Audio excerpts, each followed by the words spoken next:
Governor of Bengal. First governor of Bengal ఎవరంటే Robert Clive. ఈ Robert Clive ఉన్న టైంలోనే డ్యూయల్ గవర్నమెంట్ అనేది ఏర్పాటు చేశారు. ఓకే, ఎప్పుడంటే 1765 నుంచి 72. తర్వాత మెయిన్ ఇంపార్టెంట్ ఏంటంటే వారన్ హ్యాస్టింగ్స్.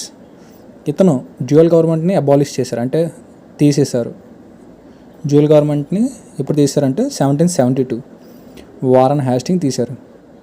తర్వాత గవర్నర్ ఆఫ్ బెంగాల్ని గవర్నర్ జనరల్ ఆఫ్ బెంగాల్ చేశారు. అప్పుడు first governor general of Bengal ఎవరంటే వారన్ హ్యాస్టింగ్స్. ఇతను రెగ్యులేటింగ్ యాక్ట్ 1773 ప్రవేశపెట్టారు. Founded Asiatic society of Bengal. ఈ ఏషియాటిక్ సొసైటీ అన్న బెంగాల్ అన్నదాన్ని విలియం జోన్స్తో కలిపి 1784లో వారన్ హ్యాస్టింగ్ పెట్టాడు. ఈ ఏషియాటిక్ సొసైటీ ఆఫ్ బెంగాల్ దేనికంటే సాంస్క్రిట్ ఎడ్యుకేషన్ని ప్రమోట్ చేసేది. తర్వాత లార్డ్ కార్న్వాలిస్, అంటే ఎగ్జామ్స్కి ఇంపార్టెంట్ పాయింట్స్ని మాత్రమే హైలైట్ చేసి చెప్పడం జరుగుతుంది. లార్డ్ కార్న్వాలిస్ ఇప్పుడు ఏం చేశాడంటే the code separated the revenue administration from the administration of justice. ఇది రెవెన్యూ అడ్మినిస్ట్రేషన్ని జస్టిస్ అడ్మినిస్ట్రేషన్ అంటే జ్యుడిషియల్ని ఎగ్జిక్యూటివ్ని సెపరేట్ చేశారు. ఎవరంటే లార్డ్ కార్న్వాలిస్ జ్యుడిషియల్ని ఎగ్జిక్యూటివ్ని సెపరేట్ చేశారు. మామూలుగా మన దేశంలో అడ్మినిస్ట్రేషన్ ఎవరంటే executive. Cornwallis is also called as father of civil service in India. కార్న్వాలిస్నే father of civil service in India అంటారు. ఇతను పర్మనెంట్ సెటిల్మెంట్ ఇన్ బెంగాల్ కూడా ప్రవేశపెట్టారు. పర్మనెంట్ సెటిల్మెంట్ ఇన్ బెంగాల్ ఏంటంటే మొత్తం రెవెన్యూ కలెక్షన్ రైట్స్ అన్నీ గవర్నమెంట్గా ఉంటాయన్నమాట, అంటే బ్రిటిష్ ఇండియా గవర్నమెంట్కి. ఒక తర్వాత లార్డ్ వెలెస్లీ సబ్సిడరీ ఎలియన్స్ సిస్టమ్ని ప్రవేశపెట్టాడు. ఈ సబ్సిడరీ ఎలియన్స్ ఏంటంటే మామూలుగా మన దేశంలో ఉన్న రాజులు ఎవరైనా యూరోపియన్ బ్రిటిషర్ని ఎవరైనా అపాయింట్ చేసుకుందాం అనుకుంటే ఖచ్చితంగా ఈ బ్రిటిష్ నుంచి అప్రూవల్ పొందాలి. అండ్ ఏం చేయాలన్నా అంటే మన దేశంలో రాజులు ఏం చేయాలన్నా యూరోపియన్ అంటే బ్రిటిష్ వాళ్ళ దగ్గర నుంచి ఖచ్చితంగా అనుమతి పొందాలన్నమాట. దీనికి ఎందుకంటే ఇలా సబ్సిడరీ ఎలియన్స్ ఫస్ట్ ఎవరు సైన్ చేశారంటే నిజాం అలీ. ఈ హైదరాబాద్ నిజాం అలీ అనేవారు ఫస్ట్ సబ్సిడరీ ఎలియన్స్ని సైన్ చేశారు. ఓకే, నెక్స్ట్ లార్డ్ మింటో ఏం చేశారంటే treaty of Amritsar with Ranjit Singh. Treaty of అమృత్సర్ని 1809లో చేశారు. ఈ ట్రీటీ ఆఫ్ అమృత్సర్ ఏంటంటే రంజిత్ సింగ్ పంజాబ్ రాష్ట్రానికి చెందినవాడు. పంజాబ్ రాష్ట్రానికి చెందినవాడు రంజిత్ సింగ్, మహారాజా రంజిత్ సింగ్. ఈ ట్రీటీ ఆఫ్ అమృత్సర్ ఏంటంటే ఈ ట్రీటీ ప్రకారం మన బ్రిటిష్ వాళ్ళు ఎండింగ్ పాయింట్ అంటే బార్డర్ అనమాట, పంజాబ్లోకి వెళ్లకుండా బార్డర్, అమృత్సర్ అనేది బార్డర్ కింద ఈ ట్రీటీ ద్వారా చెప్పారన్నమాట. రంజిత్ సింగ్ ఉన్నంతకాలం పంజాబ్లోకి బ్రిటిష్ వాళ్ళు ఎంటర్ అవ్వలేదు. తర్వాత lord William Bentinck, father of modern western education in India. తర్వాత abolished sati and cruel rites. Abolished sati అంటే సతీ సహగమనం విలియం బెంటిక్కే అబాలిష్ చేశాడు. అంటే అంటే రాజా రామ్మోహన్ రాయ్ అన్నవాడు ప్రెజర్ చేయడం వల్ల ఈ సతీ అబాలిషన్ చేశాడు అన్నమాట. క్రూయల్ యాక్టివిటీస్ అంటే నార్మల్గా ఫస్ట్లో అబాలిష్డ్ సతీ అన్నప్పుడు ఆర్డర్ పెట్టిన తర్వాత మనుషులు ఏం చేశారంటే చనిపోయిన భర్తతో భార్యని కాల్చేయడం సతీ సహగమనం. ఈ సతీ సహగమనం అంటే దీన్ని అబాలిష్ చేసిన తర్వాత ఏం చేశారంటే ఓకే కాల్చకూడదు అన్నారు కదా, అయితే పూడి చేద్దామని చేస్తారనమాట. అంటే గోయి తవ్వి అందులో భర్త సమాధిని అందులోనే భార్యని కూడా పూడి చేసేవారు, మట్టి వేసి కప్పేసేవారు. ఇప్పుడు తర్వాత అలాంటి క్రూయల్ యాక్టివిటీస్ కూడా అన్నీ అబాలిష్ చేశాడు అనమాట. తర్వాత గవర్నర్ జనరల్ ఆఫ్ ఇండియా. ఇప్పుడు గవర్నర్ జనరల్ ఆఫ్ బెంగాల్ని గవర్నర్ జనరల్ ఆఫ్ ఇండియా కింద మార్చారు. ఫస్ట్ లార్డ్ విలియం బెంటిక్కే first governor general of India. తర్వాత చార్లెస్ మెట్క్లాఫ్. ఇతను ఏంటంటే famous press law which liberated the press in India. ఈ ఫేమస్ ప్రెస్లా ఎప్పుడు జరిగిందంటే 1835లో జరిగింది. ఈ ఫేమస్ ప్రెస్లా ప్రకారం మన ఇండియాలో ఉన్న ప్రెస్ అంటే న్యూస్ పేపర్స్ కానీ న్యూస్ ఛానల్స్ కానీ వాటికి లిబర్టీని అయితే ఇచ్చారు, అంటే స్వేచ్ఛను అయితే ఇచ్చారన్నమాట. చార్లెస్ మెట్క్లాఫ్ 1835లో ప్రెస్ లా అన్నది రిలీజ్ చేశారు. నెక్స్ట్ ఇంపార్టెంట్ ఏంటంటే lord Dalhousie. Lord Dalhousie main ఇందులో డేట్ కూడా గుర్తుంచుకోవాలి. 1848 నుంచి 56 వరకు 1856 వరకు ఇతను లాంగెస్ట్ పీరియడ్ గవర్నర్ జనరల్ అన్నమాట. లాంగెస్ట్ పీరియడ్ ఉన్న గవర్నర్ జనరల్. ఇందులో మెయిన్ పాయింట్ ఏంటంటే విడో రీమ్యారేజ్ బిల్ని ప్రవేశపెట్టారు లార్డ్ డల్హౌసీ. ఈ ఎవరి రిక్వెస్ట్ మీద అంటే Ishwar Chandra Vidyasagar. Okay, next introduced doctrine of lapse. Doctrine of lapse అంటే ఒక రాజ్యంలో రాజు లేకపోతే, రాజుకి వారసులు లేకపోయారు అనుకో, రాజు చనిపోయిన తర్వాత ఆ రాజ్యం అంతా బ్రిటిష్కే చెందుతుంది. ఇందులో కొన్ని ఏంటంటే సతారా, జైపూర్, సంబల్పూర్, భగత్, ఉదయ్పూర్, ఝాన్సీ, నాగ్పూర్. చూడండి, ఇందులో ఝాన్సీ కూడా రాణి లక్ష్మీబాయి కూతురు ఉండడం వల్ల అంటే వారసుడు లేనట్లే కదా ఆ రాజ్యానికి. అందుకే ఈ రాజ్యాన్ని డాక్టరీన్ ఆఫ్ ల్యాబ్స్ ద్వారా స్వాధీనం చేసుకుంటారు అన్నమాట బ్రిటిష్ వాళ్ళు.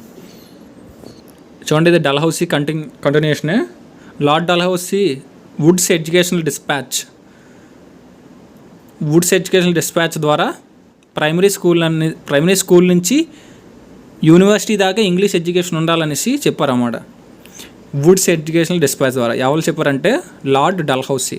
ఇతను ఇంజనీరింగ్ కాలేజ్ని కూడా ఎస్టాబ్లిష్ చేశాడు. రూర్కీలో ఉన్న ఇంజనీరింగ్ కాలేజ్. ఆ ఇంజనీరింగ్ కాలేజ్ ఎక్కడ ఉందో రూర్కీ. తర్వాత కొంతవరకు ఫస్ట్ రైల్వే లైన్ కూడా ఇతనే కన్స్ట్రక్ట్ చేశారు, బాంబే నుంచి తానా వరకు. Lord Dalhousie first railway line కూడా కన్స్ట్రక్ట్ చేశారు 1853లో, బాంబే నుంచి తానా. తర్వాత సిమ్లాని సమ్మర్ క్యాపిటల్ చేశారు అన్నమాట. A separate public works department was setup for the first time. Public works department కూడా ఫస్ట్ టైం పెట్టింది డల్హౌసీ. నెక్స్ట్ డేట్ ఎవరంటే లార్డ్ కన్నింగ్. ఇతను last governor general of India. అంటే ఇప్పటివరకు గవర్నర్ జనరల్ ఆఫ్ ఇండియా తర్వాత 1858 వరకే లార్డ్ కన్నింగ్ ఉండి 1858 తర్వాత నుంచి వైస్రాస్ చేశారన్నమాట. గవర్నర్ జనరల్ ఆఫ్ ఇండియాని వైస్రాయ్ కింద మారుస్తారు. సరే, ఇందులో ఇతను ఏం చేశారంటే చూడండి, రివోల్ట్ 1857 కూడా ఇతను లార్డ్ కన్నింగ్ టైంలో జరిగింది. మామూలుగా మెయిన్ ఇంపార్టెంట్ ఏంటంటే ఈ రివోల్ట్ 1857 ఎవరి టైంలో జరిగిందని అడుగుతారు. ఓకే, లార్డ్ కన్నింగ్ టైంలో 1857 రివోల్ట్ అంటే సిపాయిలు తిరుగుబాటు 1857లో జరిగింది.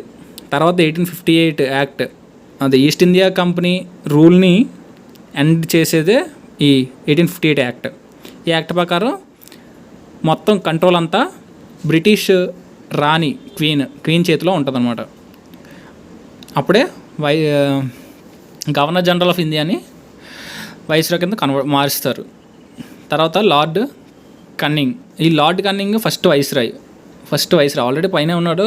లార్డ్ కన్నింగ్ కంటిన్యూ అయ్యాడు. ఇతనే డాక్టరీన్ ఆఫ్ ల్యాబ్స్ని విత్డ్రా చేశాడు, అంటే తీసేశాడు అనమాట. Indian penal code of criminal procedure కూడా పెట్టారు. Indian high court. Income tax was introduced for the first time. Income ట్యాక్స్ని ఫస్ట్ టైం ఇంట్రడ్యూస్ చేసింది lord Canning. University of Calcutta, Bombay, Madras 1857లోనే యూనివర్సిటీ ఆఫ్ కలకత్తా, బాంబే, మద్రాస్ చేశారన్నమాట, పెట్టారు యూనివర్సిటీస్ కూడా. తర్వాత సర్ జాన్ లారెన్స్. హైకోర్ట్స్ని ఎవరు పెట్టారంటే సర్ జాన్ లారెన్స్. ఇందులో డేట్స్ అయితే ఇంపార్టెంట్ అవసరం ఉండదు. మెయిన్ ఎవరు పెట్టారు, ఎవరి తర్వాత క్రొనాలజికల్ ఆర్డర్ అయితే ఖచ్చితంగా ఉండాలి. ఓకే, హైకోర్ట్స్ ఎవరు ఎస్టాబ్లిష్ చేశారంటే కలకత్తా, ముంబైలో, మద్రాసులో కలిపి సర్ జాన్ లారెన్స్. నెక్స్ట్ ఎవరంటే lord Mayo organised statistical survey of India. ఈ ఫస్ట్ జనాభా లెక్కల్ని క్యాలిక్యులేట్ చేసింది 1871లో. ఈ జనాభా లెక్కలు ఫస్ట్ క్యాలిక్యులేట్ చేసింది ఎవరంటే లార్డ్ మాయో. ఇతనే ఫస్ట్ వైస్రాయ్, అంటే only viceroy, murdered in office. ఆఫీస్లో మర్డర్ చేయబడ్డాడు అనమాట. ఫస్ట్ ఓన్లీ అండ్ ఒక్కనొక్క వైస్రాయ్ అనమాట, ఒక్కడే ఈ వైస్రాయ్ ఒక్కడే మర్డర్ చేయబడ్డాడు అండమాన్లో. ఓకే, ఇంట్రడక్షన్ ఆఫ్ స్టేట్ రైల్వేస్ని కూడా ఇంట్రడ్యూస్ చేసింది లార్డ్ మాయో. ఇతను ఫస్ట్ జనాభా లెక్కల్ని కనుగొన్నది, అదే జనాభా ఎంతమంది ఉన్నారో లెక్క పెట్టింది ఫస్ట్ ఈ లార్డ్ మాయో టైంలోనే చేశారన్నమాట, 1871. ఓకే, తర్వాత లార్డ్ లిట్టన్. ఈ లార్డ్ లిట్టన్ ఏమంటారంటే వైస్రాయ్ విత్ రివర్స్ క్యారెక్టర్ అంటారు. ఓకే, ఇది ఎందుకు అలాగంటారంటే arranged the grand durbar in Delhi. Okay, when the country was suffering from a severe famine. ఆకలి చావులతోని దేశం మొత్తం అల్లాడుతుంటే ఒక పెద్ద గ్రాండ్ దర్బార్ అంటే పెద్ద పండగలాగా ఫంక్షన్ తయారు చేశాడు అన్నమాట. ఎవరంటే లార్డ్ లిట్టన్. అంటే దేశం అంతా అన్నం ఆకలి చావులతో చచ్చిపోతుంటే ఈ ఇలాంటి టైంలో గ్రాండ్ దర్బార్ని ఏర్పాటు చేస్తారు ఢిల్లీలో. అందుకే లార్డ్ లిట్టన్ని వైస్రాయ్ విత్ రివర్స్ క్యారెక్టర్ అంటారు. ఓకే, నెక్స్ట్ ఏంటంటే ఇతను క్వీన్ విక్టోరియాని కైసర్ ఈ హింద్ అనే పిలుస్తారు అన్నమాట. Queen Victoria was declared as the Kaiser i Hind. Okay, arms act made mandatory for India to acquire licence for arms. అంటే ఆర్మ్స్ యాక్ట్ని కూడా ప్రవేశపెడతారు. ఈ ఆర్మ్స్ యాక్ట్ ఏంటంటే ఆర్మ్స్ యాక్ట్ ఏంటంటే మామూలుగా ఇండియాలో ఎవరైనా ఆర్మ్స్ అంటే ఆయుధాలను వాడాలంటే లైసెన్స్ తీసుకోవాలి, ఇండియన్స్ ఎవరైనా లైసెన్స్ తీసుకోవాలి అని చెప్పింది లార్డ్ లిట్టన్.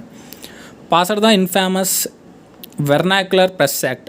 చూడండి, మనకి చార్లెస్ మెట్క్లాఫ్ అనేవాడు ఫేమస్ ప్రెస్ యాక్ట్ని అయితే రిలీజ్ చేశాడు 1835లో. ఫేమస్ ప్రెస్ యాక్ట్ ఏం చెప్తుంది, ఇండియన్స్ అందరికీ లిబర్టీని ఇస్తుంది. అంటే ఇండియన్స్ అదే ఎవరైతే ప్రెస్ మెంబర్స్ ఉన్నారో అంటే జర్నలిస్ట్ అందరికీ ఈ లిబర్టీస్ని వచ్చి తీసేస్తూ లార్డ్ లిట్టన్ ఏం చేశాడంటే ఇన్ఫేమస్ వెర్నాక్యులర్ ప్రెస్ యాక్ట్ అనేది ప్రవేశపెట్టాడు. అంటే లిమిటేషన్స్ వేసాడు ప్రెస్ మీద.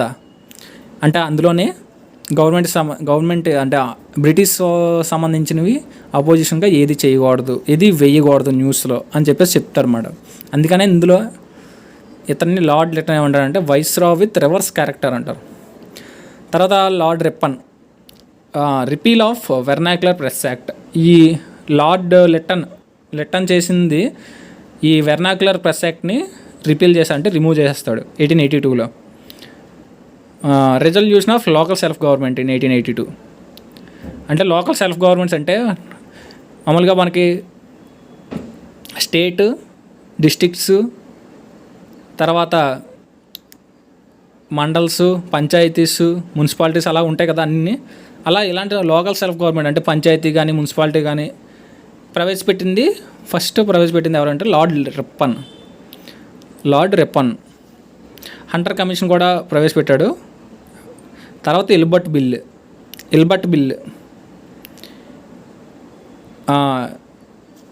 బిల్ ఏంటంటే Europeans can be punished by Indian judge. అంటే నార్మల్గా ఇప్పటి వరకు ఒక ఇండియన్ జడ్జ్ యూరోపియన్ ఎవరైనా తప్పు చేస్తే డైరెక్ట్గా యూరోపియన్స్, ఇక్కడ ఇండియాలో ఎవరైనా యూరోపియన్ తప్పు చేస్తే డైరెక్ట్ యూరోపియన్ కంట్రీలోనే అక్కడే వాళ్ళకి కోర్టు చూసుకునేది అన్నమాట.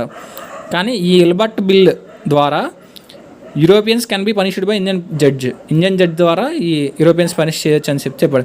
అదే controversy erupted during this time. తర్వాత నెక్స్ట్ లార్డ్ డఫ్రిన్ ఈయన టైంలోనే ఇండియన్ నేషనల్ కాంగ్రెస్ అనేది ఎస్టాబ్లిష్ అయ్యింది. 1885లో ఇండియన్ నేషనల్ కాంగ్రెస్ ఎస్టాబ్లిష్ చేశారన్నమాట. ఇదే మెయిన్ ఇంపార్టెంట్ పాయింట్ ఏంటంటే ఇండియన్ నేషనల్ కాంగ్రెస్ ఎవరి టైంలో ఎస్టాబ్లిష్ చేశారంటే లార్డ్ డఫ్రిన్ 1885లో. నెక్స్ట్ ఎవరంటే లార్డ్ లాన్స్ డౌనీ. ఇతను ఏం చేశారంటే డ్యూరాండ్ కమిషన్ ద్వారా బ్రిటిష్ ఇండియాకి ఆఫ్ఘనిస్తాన్కి, అదే డ్యూరాండ్ కమిషన్ ద్వారా బ్రిటిష్ ఇండియాకి ఆఫ్ఘనిస్తాన్కి మధ్య ఒక డ్యూరాండ్ లైన్ని చేశారన్నమాట. అదే border. Next lord Curzon main important. ఇతని డేట్ కూడా గుర్తుంచుకుంటే 1899 నుంచి 1905. Set up the universities commission accordingly the universities act ద్వారా యూనివర్సిటీ కమిషన్ని ఏర్పాటు చేశాడు. ఇతను ఆర్కియలాజికల్ సర్వే ఆఫ్ ఇండియాని కూడా పెట్టాడు. Next passed the Indian coinage and paper currencies and Indian coins. Paper currency act ద్వారా ప్రవేశపెట్టాడు. Okay, India on a golden and put India on a gold standard. Okay, partition of Bengal టుక్స్ place in 1905. ఇదే main important. Partition of Bengal అంటే బెంగాల్ని విడదీస్తాడనమాట. ఎవరంటే lord Curzon. ఎప్పుడంటే 1905. అదే దీని తర్వాతే ఈ పార్టీషన్ ఆఫ్ బెంగాల్ తర్వాతే anti partition movement, home rule movement అలాంటివన్నీ జరుగుతాయి అనమాట. ఓకే, నెక్స్ట్ మెయిన్ ఇంపార్టెంట్ ఏంటంటే సూరత్ స్ప్లిట్ కూడా ది పార్టీషన్ ఆఫ్ బెంగాల్ తర్వాత జరుగుతుంది 1907లో. ఓకే, నెక్స్ట్ ఎవరంటే లార్డ్ మింటో II. ఇతన్ని ఫాదర్ ఆఫ్ సెపరేట్ ఎలక్టోరేట్ అంటారు అన్నమాట. Father of separate electorate. ఒక Swadeshi movement, foundation of Muslim League కూడా ఈ టైంలో జరుగుతుంది. Surat session and split in the Congress. అది సూరత్ సెషన్ ద్వారా సూరత్ స్ప్లిట్ ఏంటంటే 1907లో జరుగుతుంది. ఈ సూరత్ స్ప్లిట్ ద్వారా ఏంటంటే ఈ ఇండియన్ నేషనల్ కాంగ్రెస్లో ఉన్న వాళ్ళు ఎక్స్ట్రీమిస్ట్స్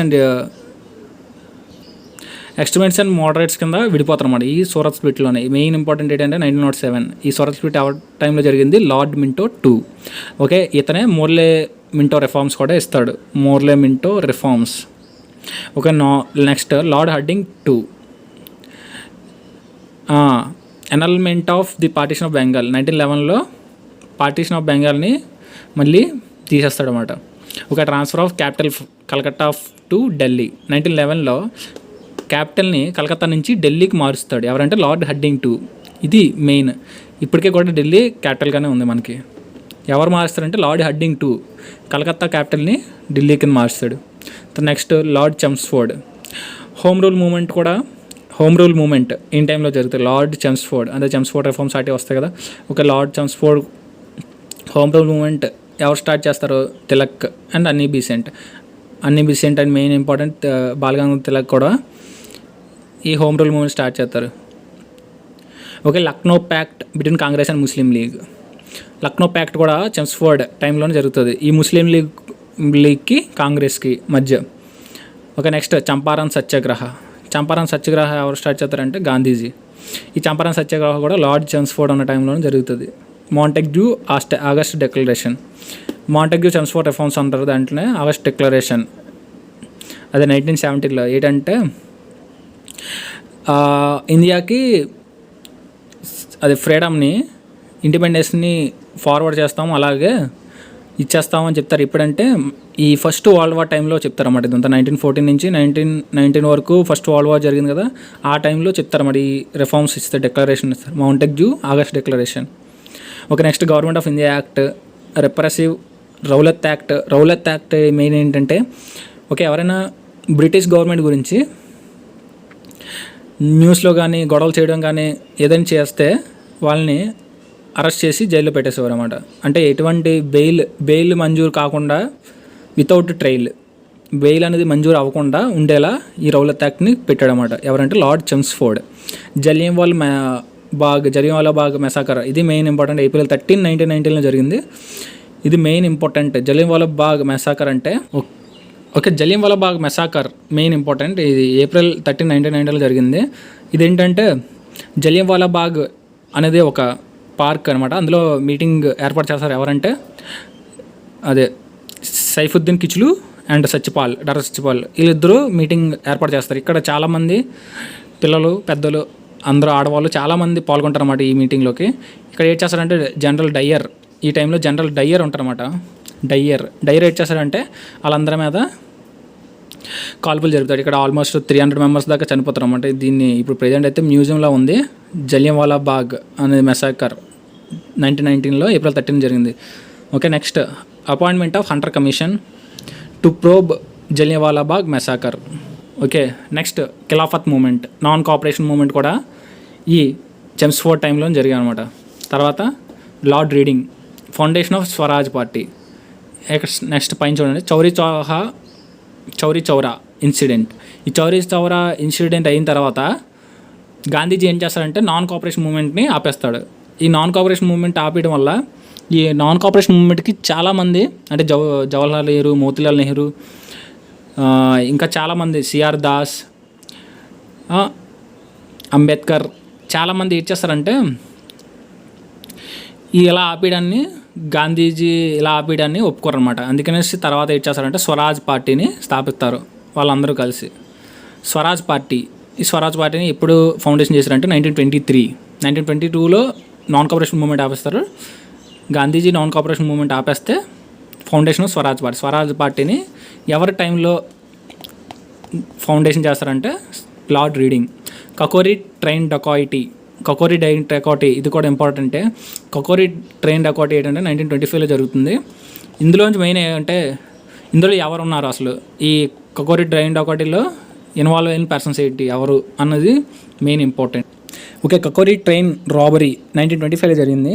ఇందులో మెయిన్గా ఎవరు పాల్గొన్నారంటే రాజేంద్ర లాహిరి, మన్మంత్ నాథ్, చంద్రశేఖర్ ఆజాద్, రామ్ ప్రసాద్ బిస్మిల్, అశ్ఫాకుల్లా ఖాన్, ఈ 5 మెయిన్గా ఫాలో. ఈ కకోరి ట్రైన్ ఒకటి మెయిన్గా ఏంటంటే ట్రైన్లో ఉన్న గవర్నమెంట్ యొక్క డబ్బుని స్వాధీనం చేసుకుంటే వీళ్ళందరినీ ఉరి తీసేస్తారు తర్వాత. ఓకే, నెక్స్ట్ ఈ murder of Swami Shraddhanand. Lord Irwin ఏంటంటే Simon commission announced in 1927. Simon commission ఏంటంటే మనకి ముందు చెమ్స్వాట్ రిఫార్మ్స్ ఇస్తారు కదా, చెమ్స్వాట్ రిఫార్మ్స్ ఎలా ఉన్నాయి అసలు, దాంట్లో ఉన్న లోపాలు ఏంటి, ఇండియాకి ఒక కాన్స్టిట్యూషన్ ఏర్పాటు చేయడానికి ఒక కమిషన్ ఏర్పాటు చేస్తారు, అది సైమన్ కమిషన్. కానీ ఈ సైమన్ కమిషన్లో ఎవరు ఉంటారు అంతా అందరూ బ్రిటిష్ వాళ్ళే ఉంటారు. ఇండియాకి కాన్స్టిట్యూషన్ ఏర్పాటు చేయడానికి అందరూ బ్రిటిష్ వాళ్ళు ఉంటే అంతా బెనిఫిట్స్ అన్నీ బ్రిటిష్ వాళ్ళకే ఉంటాయి తప్ప మనకి ఇండియాకు ఉండవని చెప్పేసి గాంధీజీ అందరూ దీన్ని ఒప్పుకోరనమాట. ఒప్పుకోకపోతే ఈ లార్డ్ ఇర్విన్ ఏం చేస్తారంటే ఒక సవాల్ చేస్తాడు. ఏంటంటే మీరు కాన్స్టిట్యూషన్ని తయారు చేయండి, ఆ కాన్స్టిట్యూషన్ మీ ఇండియాలో ఉన్న ప్రతి ఒక్కరికి ఒప్పుకోవాలి ఖచ్చితంగా, అలాంటి కాన్స్టిట్యూషన్ మీరు తయారు చేయండి అని చెప్తాడు అన్నమాట. ఈ నెహ్రూ రిపీట్ అదే. నెహ్రూ ఏం చేస్తాడంటే ఈ కాన్స్టిట్యూషన్ని 60 రోజుల్లో తయారు చేస్తాడు. ఓకే, ఈ 60 రోజుల్లో తయారు చేసిన తర్వాత రిపోర్టు సైమన్ కమిషన్కి లార్డ్ ఇర్విన్కి చెప్తాడు. అప్పుడైతే లార్డ్ ఇర్విన్ ఏంటి చెప్తాడంటే ఫస్ట్లో చెప్పాడు కదా ఆల్రెడీ, అంటే నువ్వు చేసిన కాన్స్టిట్యూషన్ మీ దేశంలో ఉన్న అందరికీ ఒప్పుకోవాలి, అప్పుడే నేను దాన్ని ఆమోదిస్తానని చెప్తాను. అప్పుడు ఏం చేస్తాడంటే జిన్నా ముస్లిం లీగ్ ఏమొచ్చి ఒప్పుకోవడం అన్నమాట. తర్వాత లాహోర్ సెషన్ జరుగుతుంది, Lahore session of Congress and Purna Swaraj declaration. తర్వాత నెహ్రూ ఏం చేస్తాడంటే లాహోర్ సెషన్ జరుగుతుంది, కాంగ్రెస్ మీటింగ్. ఇక్కడే పూర్ణ స్వరాజ్ అనే పదాన్ని యూజ్ చేస్తాడు. ఇక్కడ కూడా మన ఫస్ట్ టైం జాతీయ జెండాని ఇండియన్ ఫ్లాగ్ని ఎగరేస్తారన్నమాట. ఈ టైంలోనే లాహోర్ సెషన్లోనే ఫస్ట్ టైం ఇండియన్ ఫ్లాగ్ని ఎగరేస్తారు. Okay, next civil disobedience movement ఏంటంటే ఎవరు స్టార్ట్ చేస్తారంటే గాంధీజీయే. దండి మార్చ్ అన్న సివిల్ డిసోబీడియన్స్ మూమెంట్ అన్న ఒకటే, అందులో భాగం ఏమన్నా. దాండి మార్చ్ ఏంటంటే అది ఉప్పు సత్యాగ్రహం అంటే సాల్ట్ సత్యాగ్రహ, ఈ గాంధీజీ స్టార్ట్ చేస్తాడు. ఓకే, సివిల్ డిసోబీడియన్స్ భాగంగా ఈ దాండి మార్చ్ ఏంటంటే గాంధీజీ ఏం చేస్తారంటే సబర్మతి నుంచి దాండి వరకు నడక అంటే పాదయాత్ర చేస్తారన్నమాట. సబర్మతి నుంచి దాండి ఆ ప్లేస్ వరకు సబర్మతి నుంచి దాండి వరకు పాదయాత్ర చేస్తాడు ఎవరంటే గాంధీజీ. ఈ దాండి మార్చ్ అవుతుంది. సివిల్ డిసోబీడియన్స్ అయిపోయిన తర్వాత ఫస్ట్ రౌండ్ టేబుల్ కాన్ఫరెన్స్ అనేది జరుగుతుంది. ఈ ఫస్ట్ రౌండ్ టేబుల్ కాన్ఫరెన్స్కి అయితే ఎవరు అటెండ్ అవ్వరు. ఈ లార్డ్ ఇర్విన్ పెట్టిన ఫస్ట్ రౌండ్ టేబుల్ కాన్ఫరెన్స్కి ఎవరు అటెండ్ అవ్వరు. ఈ టైంకి ఎవరు అటెండ్ అవుతారంటే బిఆర్ అంబేద్కర్ ఒక్కడే. అంటే అన్ని రౌండ్ టేబుల్ కాన్ఫరెన్స్కి ఎవరు అటెండ్ అయ్యారు అనేది కూడా క్వశ్చనే, మెయిన్ ఇంపార్టెంట్ అది. ఎవరంటే బిఆర్ అంబేద్కర్. ఈ ఫస్ట్ రౌండ్ టేబుల్ కాన్ఫరెన్స్కి ఎవరు అటెండ్ అవ్వకపోయేసరికి తర్వాత ఏం జరుగుతుందంటే ఇర్విన్కి గాంధీకి ఒక ప్యాక్ట్ జరుగుతుంది, అంటే ఒక ఒప్పందం. ఏంటంటే గాంధీ ఇర్విన్ ప్యాక్ట్ 1931, చాలా ఇంపార్టెంట్ అది. March 5, 1931 జరిగింది. ఈ గాంధీ ఇర్విన్ ప్యాక్ట్ ఏంటంటే గాంధీజీ ఒక 11 డిమాండ్స్ని అడుగుతాడు. అలా అయితేనే మేము ఒప్పుకుంటాం, అప్పుడే సివిల్ డిసోబీడియన్స్ మూవ్మెంట్ అన్నీ ఆపుతాము అని చెప్తారన్నమాట. అయితే ఈ 11 డిమాండ్స్లో కొన్ని డిమాండ్స్ ఒప్పుకుంటాడు అన్నమాట. తర్వాత ఏమొచ్చి ఓకే గాంధీజీ ఆ మీటింగ్ అయిపోద్ది, ఒక సెకండ్ రౌండ్ టేబుల్ కాన్ఫరెన్స్ అవుతుంది, మేము వస్తామని చెప్తారన్నమాట. తర్వాత ఎవరంటే లార్డ్ విల్లింగ్టన్. ఈ లార్డ్ విల్లింగ్టన్ ఏంటంటే సెకండ్ రౌండ్ టేబుల్ కాన్ఫరెన్స్ని కండక్ట్ చేస్తాడు. Announcement of McDonald communal award. ఈ మెక్డొనాల్డ్ కమ్యూనల్ అవార్డు ఏంటంటే కమ్యూనల్ అవార్డు. ఇది ఏంటంటే ఇండియాలో ఉన్న ప్రతి ఒక్కరిని డివైడ్ చేసేయడం అనమాట. Main divide and rule policy ద్వారా ఏంటంటే ఈ కమ్యూనల్ అవార్డు ఏంటంటే ప్రతి ఒక్కరికి అంటే ఇప్పుడు మన ఇండియాలో ఉన్న ముస్లిమ్స్కి, క్రిస్టియన్స్కి, హిందువులకి సెపరేట్ అందరు మైనారిటీస్కి అందరికీ సెపరేట్ ఎలక్టోరేట్, అంటే ప్రతి అందరికీ ఎలక్షన్స్కి జరిగే ఎలక్టోరేట్ అంతా సెపరేట్గా ఇచ్చేస్తారన్నమాట. ఓటు హక్కు వినియోగించుకోవడానికి ఎవరు ఇండివిజువల్ అంటే ఇప్పుడు ముస్లిమ్స్ సెపరేట్ చేస్తాడు, క్రిస్టియన్స్ సెపరేట్ చేస్తాడు, హిందూస్ సెపరేట్ చేస్తాడు ఈ మెక్డొనాల్డ్ కమ్యూనల్ అవార్డు ద్వారా. ఈ టైంలో గాంధీజీ ఎక్కడ ఉంటాడంటే గాంధీజీని జైల్లో పెట్టేస్తారన్నమాట. గాంధీజీని సెకండ్ రౌండ్ టేబుల్ కాన్ఫరెన్స్ అయిపోయాక జైల్లో పెడతారు. ఈ జైల్లోని గాంధీజీ అయితే 21 days డెత్, అదే ఫాస్ట్ ఆన్ టు డెత్ అంటే చనిపోయే వరకు ఫాస్టింగ్ చేద్దామని చెప్పి డిసైడ్ అవుతాడు అన్నమాట. 21 days చేస్తాడు. ఇంకెలా నీరసం అయిపోతాడని చెప్పి ఏం చేస్తాడంటే తర్వాత గవర్నమెంట్ ఆఫ్ ఇండియా యాక్ట్ అవుతుంది. ఓకే, నెక్స్ట్ కమ్యూనల్ అవార్డు తర్వాత ఇలా గాంధీజీ ఇలా చేస్తే ఆరోగ్యం మొత్తం క్షీణించిపోతే చనిపోతారు. గాంధీజీ చనిపోతే ఇంకా ఇండియాకి ఇండిపెండెన్స్ రాదు, ఇంకెలా అయితే చాలా కష్టం అని చెప్పి ఏం చేస్తాడంటే అంబేద్కర్ ఏం చేస్తాడంటే అంబేద్కర్కి అంటే మిగతా వాళ్ళ మైనారిటీ యొక్క కొంతమంది సభ్యులతో కలిపి గాంధీజీకి ఇద్దరికి ఒక ప్యాక్ట్ జరుగుతుంది. ఏంటంటే పూనా ప్యాక్ట్లో ఏం చెప్తారంటే మీ అందరికీ సెపరేట్ ఎలక్టోరేట్ అనేది వద్దు మాకు, పోనీ ఎస్సీ ఎస్టీస్కి అంటే మా ఈ హరిజన్స్కి దళితులకి సెపరేట్ ఎలక్టోరేట్ వద్దు, కానీ మాకు కండిషన్ అని చెప్పేసి ఈ పునపేటలో చెప్తారు. మరి ఎవరంటే బిఆర్ అంబేద్కర్. ఇక్కడే ఎస్సీ ఎస్టీ వాళ్ళకి రిజర్వేషన్ గురించి అడిగి మాట్లాడతారు. మెయిన్గా లెజిస్లేటివ్ అంటే ఎంపీ ఎమ్మెల్యే సీట్లలోని మాకు రిజర్వేషన్ ఉండాలి, ఎక్కువ శాతం మాకు రిజర్వేషన్ ఉండాలి అన్నింటిలోనే అని చెప్పి చెప్తారన్నమాట. అయితే ఓకే అని చెప్తాడు గాంధీజీ. అందరికి అలా ప్యాక్ట్ జరుగుతుంది, పూనా ప్యాక్ట్ కూడా మెయిన్ ఇంపార్టెంట్. ఎవరి టైంలో జరుగుతుందంటే లార్డ్ విల్లింగ్టన్, తర్వాత Lord Linlithgow. First general elections ఈ టైంలో జరుగుతాయి. ఓకే, తర్వాత ఏం చేస్తారంటే Congress ministries in 1937 at resignation of Congress. తర్వాత foundation of forward bloc by Subhash Chandra Bose. Foundation of forward bloc ఏంటంటే సుభాష్ చంద్రబోస్ ఏమొచ్చి కాంగ్రెస్ ఎలక్షన్స్లో అది ఇండియన్ నేషనల్ కాంగ్రెస్కి ప్రెసిడెంట్గా గెలిస్తే ఆ ఎలక్షన్స్లోనే ఏమొచ్చి గాంధీజీ నిలబెట్టిన వ్యక్తి ఓడిపోతాడు, సుభాష్ చంద్రబోస్ ఏమొచ్చి గెలుస్తాడనమాట. అప్పుడు గాంధీజీ ఏమంటాడంటే ఇది అతని ఓటమి కాదు, ఇది నా ఓటమి అనేసి చెప్తాడు. గాంధీజీ ఎలా అనుభూతికి సుభాష్ చంద్రబోస్కి ఏమొచ్చి అంటే కొంచెం గిల్టీ ఫీలింగ్ వచ్చి వెంటనే రాజీనామా చేసేస్తారన్నమాట. రాజీనామా చేసి ఫార్వర్డ్ బ్లాక్ అనే దాన్ని ఫౌండ్ చేస్తారన్నమాట. అది ఎప్పుడంటే 1939లో. తర్వాత లాహోర్ రెజల్యూషన్ జరుగుతుంది. లాహోర్ రెజల్యూషన్లో సెపరేట్ పాక్ కావాలనేసి డిసైడ్ చేస్తారు. ఓకే, లాహోర్ రెజల్యూషన్ ఏంటంటే లాహోర్ రెజల్యూషన్ అన్న పాకిస్తాన్ రెజల్యూషన్ అన్న ఒకటే. ఈ లాహోర్ రెజల్యూషన్లోనే ఈ ముస్లిం లీగ్ పార్టీ ఏం చేస్తుందంటే ఈ మనకి సెపరేట్ పాకిస్తాన్ కావాలి అనే సెపరేట్ కంట్రీ కావాలి అని చెప్పి డిసైడ్ అవుతాను. లాహోర్ రెజల్యూషన్ అన్న పాకిస్తాన్ రెజల్యూషన్ ఒకటి 1940లో జరిగింది. తర్వాత ఆగస్ట్ ఆఫర్ ఏ టైంలో లిలింత్ గో ఇస్తారన్నమాట. ఈ ఆగస్ట్ ఆఫర్ ఎప్పుడు ఇస్తారంటే 1940 అంటే సెకండ్ వరల్డ్ వార్ జరుగుతున్న టైంలో అనమాట. సెకండ్ వరల్డ్ వార్ జరుగుతున్న టైంలో మీకు మీ ఇండియాకి ఇండిపెండెన్స్ ఇచ్చేస్తాము, మీరు ఇప్పుడంటే ఈ సెకండ్ వరల్డ్ వార్ అయిపోయిన తర్వాతే అని చెప్తాడన్నమాట. ఓకే, సెకండ్ వరల్డ్ వార్ అయిపోయిన తర్వాత అంటే last time home rule movement అప్పుడు కూడా ఆగస్ట్ ఆఫర్ ఇస్తారు. ఓకే, ఆగస్ట్ ఆఫర్ అది అప్పుడు కూడా అలాగే తర్వాత ఇవ్వడం అనమాట. అంటే హోమ్ రూల్ మూవ్మెంట్ ఆపిస్తారు ఫస్ట్ వరల్డ్ వార్లో.